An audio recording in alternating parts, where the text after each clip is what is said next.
शर्मा, आप देख रहे हैं SPN9 न्यूज। स्वागत है आपका हमारे इस खास प्रोग्राम में। प्रोग्राम की शुरुआत पार्टी कांग्रेस से करेंगे। कांग्रेस पार्टी से करेंगे क्योंकि अब बात कांग्रेस पार्टी की इसलिए भी होगी क्योंकि बदलाव की नीति पर काम किया जा रहा है और काम किया जाना भी चाहिए। आगामी समय चुनाव का माहौल है, चुनावी घड़ियां शुरू हो जाएंगी, चुनाव की स्थितियां शुरू हो जाएंगी क्योंकि अगले साल से चुनाव का माहौल बनता दिखाई दे रहा है। उत्तर प्रदेश का विधानसभा चुनाव है, पंजाब का विधानसभा चुनाव है, इसके साथ ही साथ कई बड़े राज्यों में चुनाव है और साल 2024 तो खैर आखिर है ही लोकसभा का चुनाव। लेकिन ऐसे में यहां पर हम बात कर रहे हैं कि जो चुनाव की प्रक्रिया, जो चुनाव अगले साल से शुरू होने वाले, क्या उन चुनाव से पहले कांग्रेस पार्टी को बदलाव करना चाहिए? क्या पार्टी में स्थितियों को बदलना चाहिए? क्योंकि अब बदलाव की स्थितियां दिखती नजर आ रही है। इसी पर मैं बात करूंगा मेरी सहयोगी से और सहयोगी कशिश ये बताएंगी कि वाकई में क्या अब पार्टी में बदलाव की जरूरत है और क्या पार्टी के अंदर अब युवा चेहरों को आगे बढ़ाया जाना चाहिए। तो मेरा पहला सवाल मेरी सहयोगी से यही रहेगा कि जिस हिसाब से राहुल और प्रियंका खुद युवा चेहरे हैं और काफी समय से वो युवाओं को आगे बढ़ाने की बात करते हैं, लेकिन आपको नहीं लगता कि राहुल और जो प्रियंका है वो केवल देश के युवाओं को आगे बढ़ाने की बात करते हैं? उनके अपने पार्टी के नेता भी तो हैं जो युवा हैं, उनको क्यों नहीं आगे बढ़ाया जा रहा और क्यों परिवारवाद की राजनीति अभी भी कांग्रेस कर रही है? जहाँ तक मुझे लगता है कि अब जो समय आ गया और जो समय आने वाला है उसको देखते हुए जो परिवारवाद की जो राजनीति चल रही है उसको रोक देना चाहिए, क्योंकि कहीं ना कहीं पार्टी के डूबने के आसार दिखाई दे रहे हैं। क्योंकि ऐसा लगता है कि शायद सिर्फ प्रियंका गांधी और राहुल गांधी को पूछा जा रहा है, बाकी इतने वरिष्ठ नेता भी है, बाकी युवा नेता भी है जिनको बिल्कुल भी कहीं ना कहीं इतनी इंपॉर्टेंस नहीं दी जा रही, जिसकी वजह से जो नेता है वो कटते जा रहे हैं। लेकिन भाई कांग्रेस सरकार को ये चीज़ समझनी चाहिए कि आने वाला समय जो है वो युवाओं का ही है, तो युवाओं को आगे बढ़ने का मौका दिया जाना चाहिए, उनकी भी बातें सुननी चाहिए और उस हिसाब से राजनीति में सब लोगों को मिलकर काम करना चाहिए ताकि आने वाले समय में जो राजनीति है वो बेहतर से बेहतर हो सके। देखिए, बहुत सही बात मेरी सहयोगी ने बताया कि आगे अगर बढ़ना है तो एक टीम को लेकर चलना पड़ेगा। इस वक्त कांग्रेस पार्टी टीम लेकर नहीं चल रही है, इस वक्त दो चेहरे दिखाई दे रहे हैं, राहुल और प्रियंका। लेकिन सोनिया गांधी को यह समझना पड़ेगा राहुल और प्रियंका की बदौलत देश की इतनी बड़ी कांग्रेस पार्टी नहीं चलेगी, क्योंकि चुनाव में छोटे कार्यकर्ता का भी महत्व होता है, विधायक का महत्व होता है, सांसद का महत्व होता है, पार्टी के हर एक नेता का महत्व होता है, क्योंकि वो लोग पार्टी में जो जुड़ते हैं और जमीनी स्तर से जुड़े होते हैं। तो ऐसे में अगर सभी को साथ लेकर सोनिया गांधी चलेंगी तो ही आगे बेनिफिट मिलेगा, बहुत बड़ा फायदा मिलेगा। एक सवाल मेरी सहयोगी से यह भी रहेगा कि जिस कदर अगर देखा जाए, आपको बता दें कि हाल ही में भी तो कुछ समय पहले अहमद पटेल जो कि सोनिया गांधी के सिपे सलाहकार माने जाते थे, उनका निधन हो गया।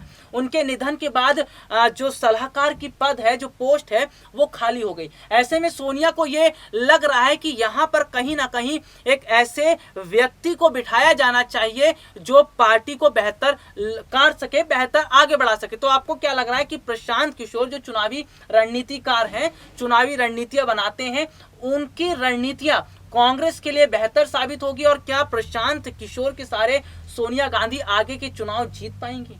देखिए, सलाह तो सबकी अपनी अपनी होती है, लेकिन अगर भाई प्रशांत किशोर की बात की जाए तो हमारे हिसाब से रणनीति और राजनीति में उनसे बेहतर अभी तक कोई चेहरा सामने नहीं आया। अगर कहीं ना कहीं बात की जाए सलाहकार की, तो अगर कांग्रेस पार्टी उन्हीं को अपना सलाहकार बनाती है तो पार्टी जिस तरीके से लगातार डूबती जा रही है, तो हो सकता है कि आने वाले समय में पार्टी काफ़ी ऊंचाइयां छू सके, क्योंकि अब कहीं ना कहीं पार्टी से लोग कटते जा रहे हैं। क्योंकि लोगों का यही कहना है कि जो लोग सलाह दे सकते हैं, जो समझा सकते हैं राजनीति में, वो चेहरे दिखाई नहीं दे रहे। तो सोनिया गांधी को उस बात पे काफी ज्यादा गहन अध्ययन करना चाहिए कि आने वाले समय के लिए प्रशांत किशोर को एक बार मौका दे, सलाहकार बनाए और पार्टी को उनके हाथ में सौंप दे एक बार, और अध्यक्ष का जो पद खाली है उसके लिए किसी और को चुने जिनके पास पूरी तरह की राजनीति को लेकर जानकारियां हो, तभी कांग्रेस पार्टी पर फिर से ऊंचाइयां छू पाएगी। पार्टी देखिए ऊंचाई तब ही छुएगी जब पार्टी के तमाम कार्यकर्ता एक साथ मिलेंगे। और सबसे बड़ी बात अगर करें तो शायद अब परिवारवाद की राजनीति का अंत करने का समय आ गया।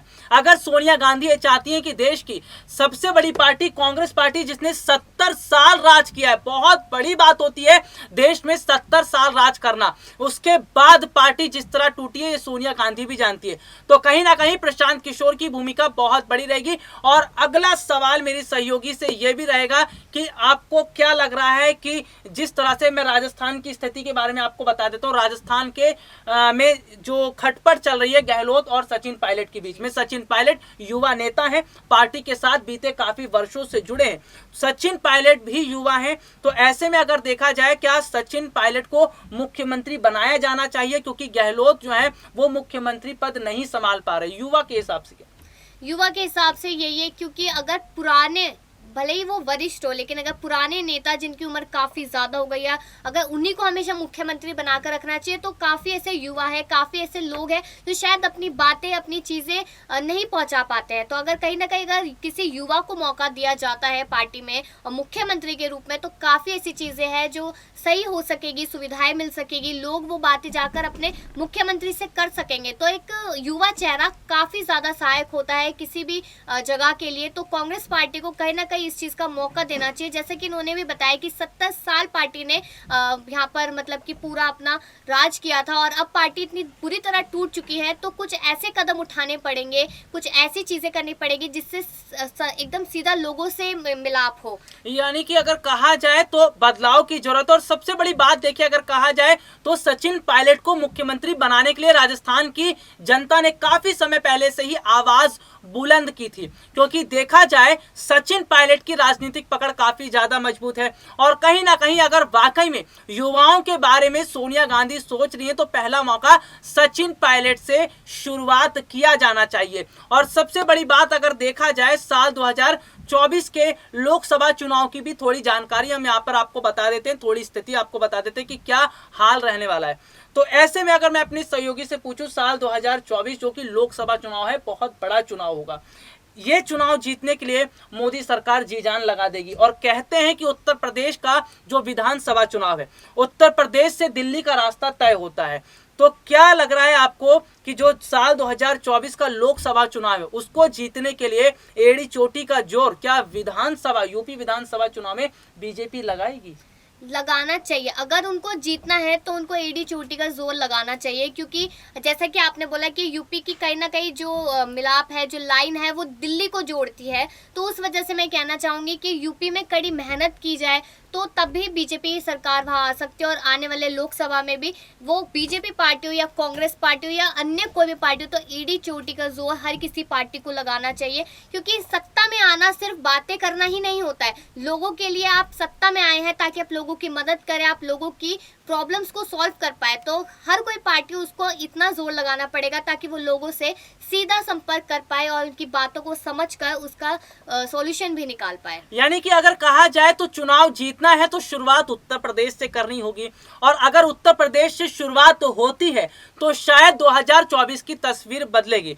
लेकिन अगर मैं अपनी सहयोगी से बात कर लेता हूं, जैसे उत्तर प्रदेश के अंदर किसान पंचायत का, किसानों का बहुत बड़ा मुद्दा चल रहा है। हमने थोड़ी देर पहले बात की स्वास्थ्य की, और साथ ही साथ उत्तर प्रदेश में युवाओं का भी है और बेरोजगारों का भी मुद्दा है। तो क्या लग रहा है कि आपको जो किसान आंदोलन है, हमारे जो स्वास्थ्य सुविधाएं जिस तरह से जिसका फर्क पड़ा है, और युवा जो है उनके सपने टूटे हैं क्योंकि रोजगार नहीं है, क्या ये सारे जो फैक्टर हैं ये यूपी चुनाव पर असर डालेंगे? और अगर असर डालते हैं तो साल 2024 की स्थिति कैसी रहेगी?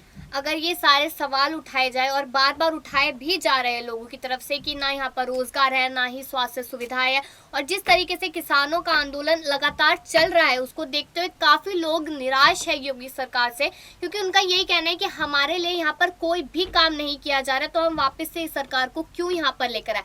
तो कहीं ना कहीं इसका फायदा कांग्रेस सरकार को भी हो सकता है, क्योंकि जिस तरह से कांग्रेस पार्टी भी लगातार उत्तर प्रदेश में दिखाई दे रही है, तो उस वजह से लगता है कि जो योगी सरकार है वो टूट सकती है और उसका असर पूरा लोकसभा जो चुनाव होने वाले 2024 में उसमें दिखेगा। क्योंकि यूपी एक ऐसा गढ़ है जहां पर अगर आप जीत गए तो आप पूरा देश जीत गए, और अगर आप हार गए तो आप पूरा देश हार गए। तो आपको यूपी में बहुत मेहनत करनी पड़ेगी, लोगों तक वो सारी सुविधाएं पहुंचानी पड़ेगी जो उनको चाहिए, वो रोजगार हो, शिक्षा हो, स्वास्थ्य हो, इस तरह की सुविधाएं जितना जल्द जो भी सरकार पहुंचा सकती है तो मान लीजिए कि सरकार उसी की है। यानी कि बहुत सही बात यहाँ पर बताई गई है। अगर शुरुआत करनी है तो पहले जनता के बीच उतरना पड़ेगा, जनता की आवाज उठानी होगी, युवाओं के सपनों को पूरा करना पड़ेगा और तमाम ऐसे जो काम है जो अधूरे रह गए हैं, सरकार अगर उनको करती है तब जाकर जो है काम बेहतर होगा। जनता सरकार उत्तर प्रदेश में बीजेपी को वोट करेगी, योगी सरकार को वोट करेगी और साल 2024